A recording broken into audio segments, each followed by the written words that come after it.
A ver, cuando uno piensa en cazas furtivos, la mente se te va casi siempre a Estados Unidos, ¿no? Al F-22, al F-35, Claro. son los nombres que, bueno, que dominan la conversación.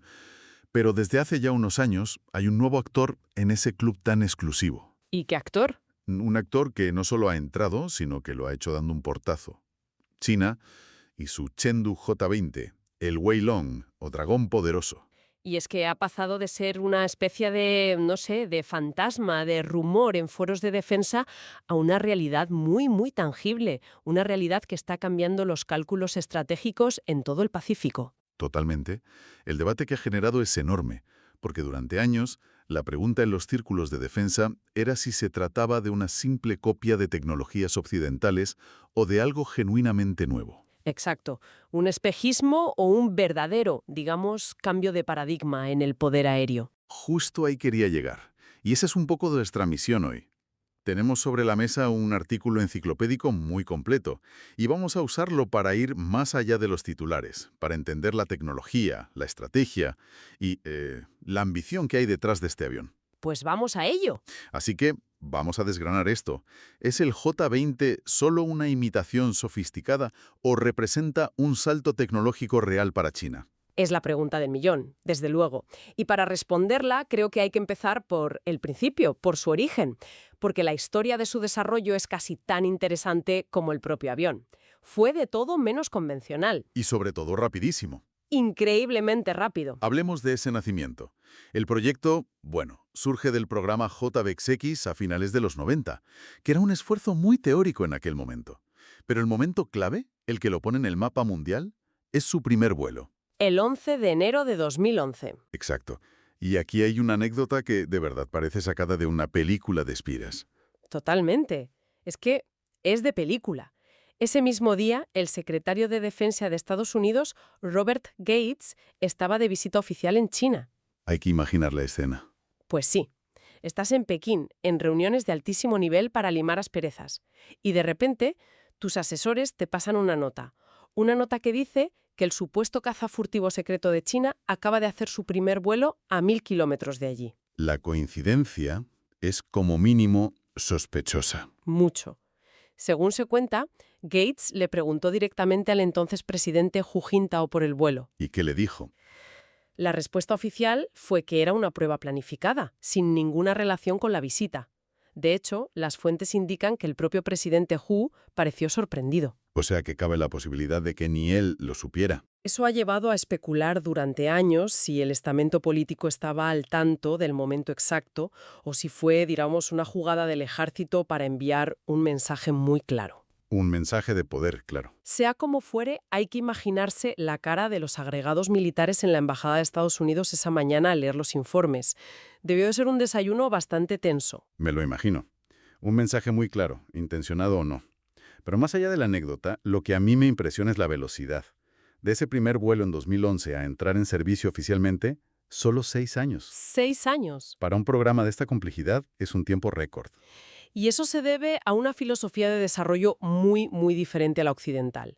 En lugar de pasar una década diseñando y construyendo un único prototipo perfecto, China optó por una serie de prototipos iterativos. O sea, ir probando sobre la marcha. Banco de pruebas volante que introducía mejoras visibles.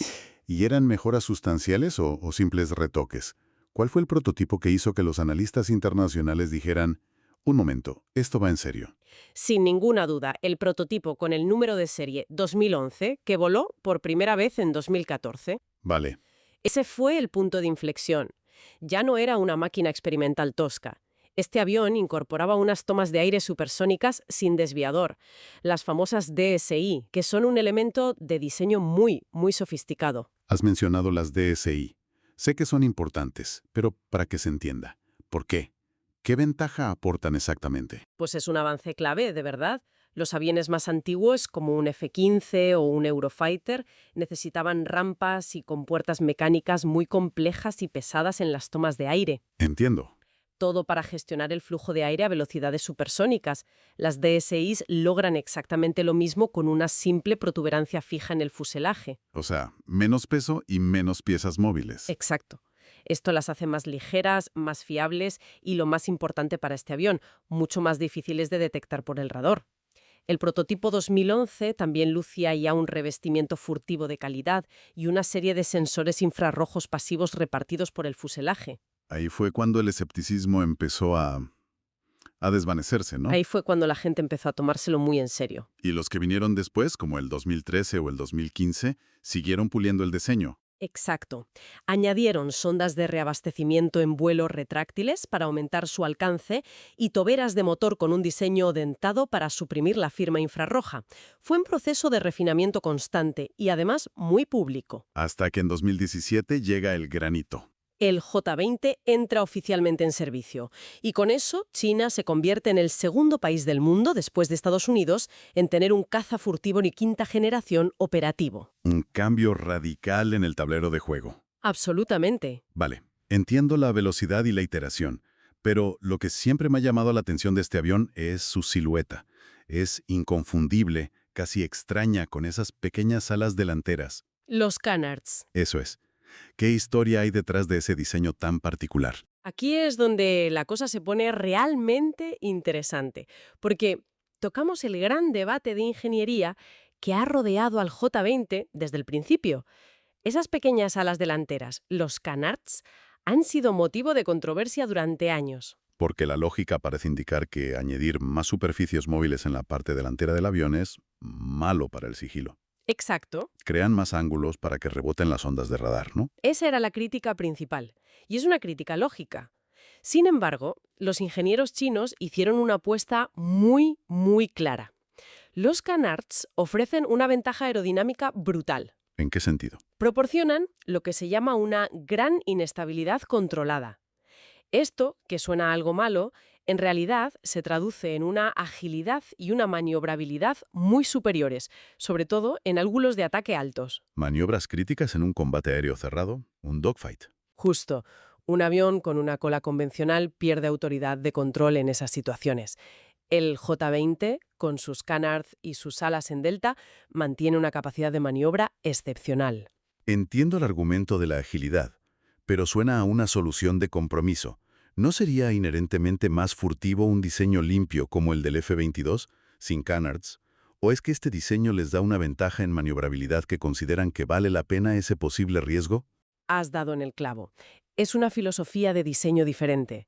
Ellos consideran que la agilidad extrema es un factor de supervivencia tan importante como el sigilo puro. Vale. Pero lo fascinante es cómo han trabajado para mitigar esa supuesta desventaja. Primero, hay que recordar que la idea de canards en aviones furtivos no es nueva. Propuestas de cazas furtivos estadounidenses, como una de Northrop para la Marina, o el avión experimental X-36, ya los incluían. O sea que no es una idea tan idéntica como parece. No, para nada. La clave está en el software. El sistema de control de vuelo del J-20 es increíblemente sofisticado. Ajusta la deflexión de los canards de forma constante y automática, ¿Para qué?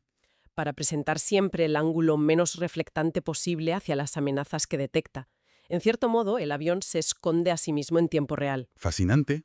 Y a esto se suman todas las demás características de sigilo que se esperan de un caza de quinta generación. Como la bahía de armas interna, supongo. Por supuesto, los misiles van ocultos. Las tomas de aire DSI que mencionamos antes conducen el aire a los motores a través de conductos en forma de S que impiden que las ondas de radar lleguen a las palas del motor, que son como un espejo para el radar. Ya. Todos los bordes de las compuertas están en diente de sierra para dispersar las ondas y hay un uso masivo de materiales compuestos y pintura absorbente de radar. He leído incluso que en tiempos de paz usan reflectores de radar a propósito, lo cual parece contradictorio. Es una táctica muy astuta. Se llaman lentes de Lüneburg. Son unos dispositivos que se montan en el avión para amplificar deliberadamente su firma de radar durante los entrenamientos. ¿Y eso por qué? Cumple dos funciones. Permite que los sistemas de control de tráfico aéreo civiles los vean sin problemas y, lo más importante, oculta su verdadera y muy reducida firma radar a cualquier sistema de inteligencia extranjero que pueda estar escuchando. Es increíble cómo cada detalle está pensado para el sigilo. Pero un fuselaje furtivo no sirve de nada si no tienes un motor que esté a la altura.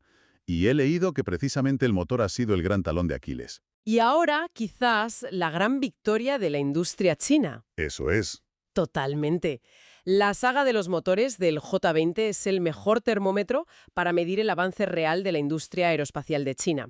Podemos dividirla en 3 fases muy claras que nos cuentan una historia de dependencia, superación y, finalmente, autonomía. Vale, pues empecemos por el principio.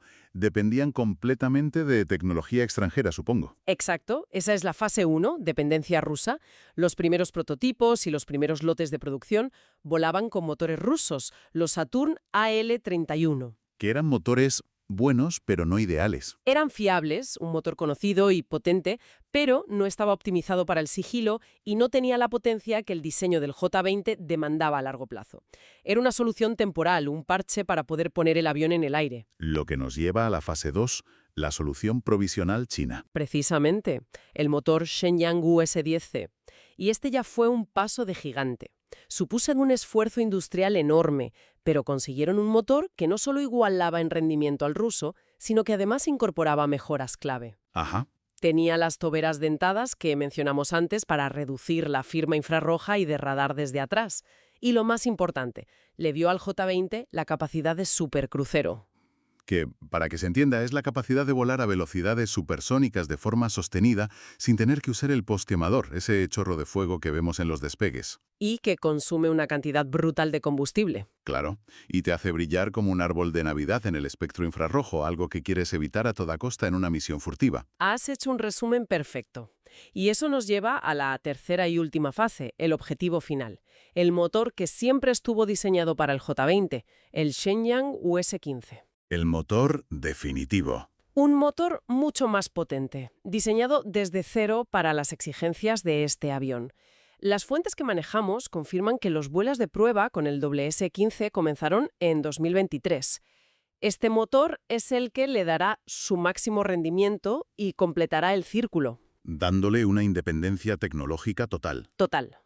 Y una vez en el aire, con el motor adecuado, ¿con qué ataca? ¿Y qué tecnología ve el piloto en la cabina? El armamento nos dice mucho sobre su filosofía de combate. La carga principal son misiles aire-aire de largo alcance, como el PL-15, y de corto alcance para autodefensa, el PL-10. Todo en bahías internas, claro. Todo oculto, por supuesto. Y un detalle muy, muy revelador, que ya se ha comentado en círculos de análisis. No tiene un cañón interno. Lo que confirma su doctrina. No está pensado para el dogfight clásico de las películas a corta distancia. Para nada. Sino para el combate más allá del alcance visual. OBBR. La idea es derribar al adversario antes de que éste sepa siquiera que estás ahí. Exacto. Y para lograr eso, la aviónica es fundamental. La cabina es de cristal, dominada por una enorme pantalla táctil LCD principal. Pero la joya de la corona es su sistema de sensores. A ver. Tiene un conjunto de sensores electroópticos repartidos por todo el fuselaje que le dan al piloto una cobertura omnidireccional. Es un sistema muy similar al famoso DAS del F-35. ¿Y cómo funciona eso en la práctica? Pues para que nos hagamos una idea, es como si el fuselaje del avión se volviera invisible para el piloto. A través de la pantalla de su casco, puede mirar hacia abajo y en lugar de ver el suelo de la cabina, ve la tierra que tiene debajo. Increíble. Puede ver un misil que se acerca desde atrás. Es una conciencia situacional de 360 grados, casi de superhéroe. Suena a ciencia ficción. Entonces, tenemos el diseño, los motores, la tecnología. Pero, ¿cuántos de estos aviones hay realmente volando? ¿Se ha quedado en un proyecto de prestigio o es una capacidad real y numerosa? Aquí es donde las cifras se vuelven realmente impactantes y demuestran que esto va mucho más allá de un simple demostrador tecnológico.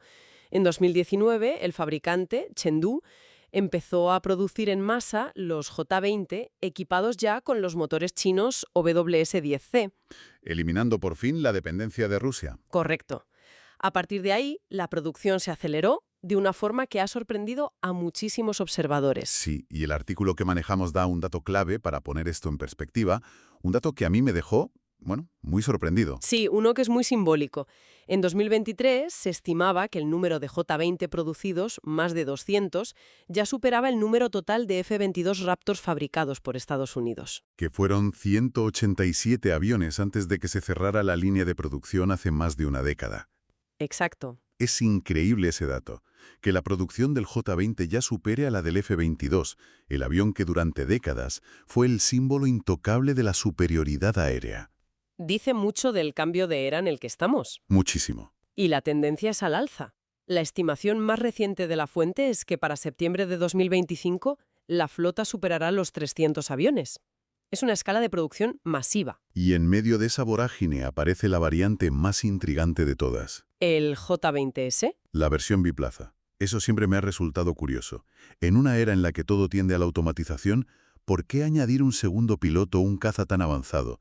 ¿Parece un paso atrás? Pues parece un paso atrás, ¿verdad? Pero es todo lo contrario. Es una pregunta importantísima porque la respuesta redefine lo que entendemos por un avión de combate. Ah, sí. Ese segundo tripulante no es un copiloto ni un instructor. Su función es la de ser un gestor de batalla.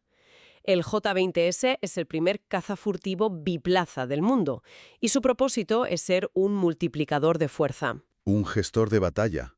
¿Qué tareas concretas tiene asignadas? Varias y todas apuntan a una nueva forma de combatir. La principal y más revolucionaria es el control de drones de combate no tripulados, los UCAVs. Los Loyal Wingmen. Exacto, los compañeros leales.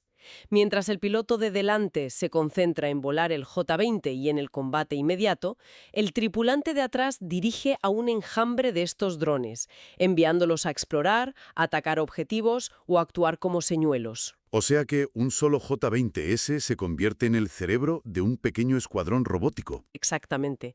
Además, este segundo tripulante se encarga de gestionar la avalancha de datos que recogen los sensores del propio avión y de los drones, fusionando toda esa información para no sobrecargar al piloto. Claro. Y también puede asumir funciones de guerra electrónica avanzada o de vigilancia, convirtiendo al J-20S en una especie de mini AEWC, un centro de alerta y control aéreo. En resumen, que no es solo un caza. Es un nodo de mando y control en el aire. Esto cambia completamente la perspectiva. Pasamos de valorar un avión a valorar un sistema de sistemas. Y hablando de perspectivas, retomemos el hilo de cómo se ve todo esto desde fuera. Al principio, en Occidente había mucho escepticismo, ¿verdad? Muchísimo.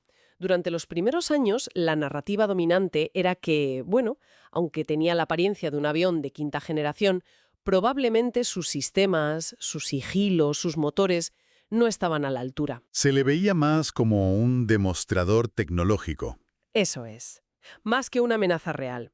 Pero esa percepción ha cambiado drásticamente en los últimos años. ¿Basado en qué? ¿En informes de inteligencia o en encuentros reales? En encuentros reales. ¿Qué es lo que de verdad cuenta? El punto de inflexión fue en marzo de 2022. ¿Qué pasó? El general de la Fuerza Aérea de Estados Unidos, Kenneth Wilsbach, comandante de las Fuerzas Aéreas del Pacífico, confirmó públicamente un encuentro relativamente cercano sobre el mar de China Oriental entre F-35 de la USAF y J-20 chinos. Un cara a cara, vamos. El primer cara a cara confirmado. ¿Y qué dijo sobre el avión? Me imagino que no entraría en detalles, pero sus impresiones son clave. Sus declaraciones fueron muy reveladoras y muy diplomáticas, pero el mensaje fue claro. Dijo que había quedado relativamente impresionado con el J-20 y con la estructura de mando y control china que lo apoyaba. Relativamente impresionado. En lenguaje militar suele significar muy preocupado. Exacto.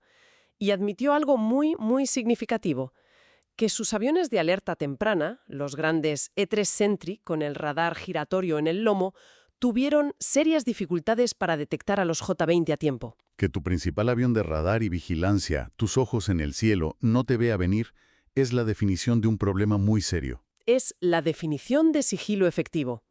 Y no es solo la opinión de un general. La prueba definitiva de que la amenaza se toma muy en serio es que el Cuerpo de Marines de Estados Unidos construyó una réplica a escala real del J-20. Una réplica. Sí, para usarla en el entrenamiento de sus pilotos en su escuadrón de agresares, la 65ª Escuadrilla. Cuando tu adversario empieza a construir maquetas de tu avión para entrenar contra él, significa que te respeta. No hay mayor halago en el mundo militar, ¿no? Desde luego que no. Y esa es la valoración final que hacen los analistas citados en la fuente. El consenso actual es que China, con el J-20, no solo ha alcanzado a Rusia en el desarrollo de aviones de combate, sino que en muchos aspectos, como los materiales compuestos, la aviónica o los sistemas de armas, la ha superado. China ya no sigue el camino de otros. Está marcando el suyo propio. Bien, pues hagamos una síntesis final. Si tuviéramos que resumir qué es el J-20 en pocas palabras, podríamos decir que es mucho más que un avión. Es el símbolo del vertiginoso avance tecnológico de China. Sin duda. Tenemos un diseño que combina de forma única y, bueno, controvertida, el sigilo y la agilidad. Una creciente y ya casi total independencia en un área tan crítica como los motores, y una producción en masa que, como hemos visto, ya ha superado en número a la del icónico F-22 estadounidense. Totalmente. Y yo añadiría que el J-20, y sobre todo su revolucionaria variante biplaza, el J-20S, es una ventana a una nueva doctrina de combate aéreo. Ya no se trata solo del rendimiento de una única plataforma, por muy avanzada que sea. Sino de cómo se integra. Exacto. De cómo esa plataforma se integra y multiplica su fuerza a través de sistemas no tripulados, cambiando las reglas del juego. Y eso nos deja con una última reflexión, una pregunta para que quede flotando en el aire. El concepto del J-20S, con un tripulante dedicado a controlar un enjambre de drones, sugiere que el futuro del dominio aéreo podría no depender solo de tener el avión más rápido o el más sigiloso. La pregunta que queda es, ¿cómo se redefine la superioridad aérea cuando un solo caza se convierte en realidad en el centro de mando de su propio escuadrón robótico?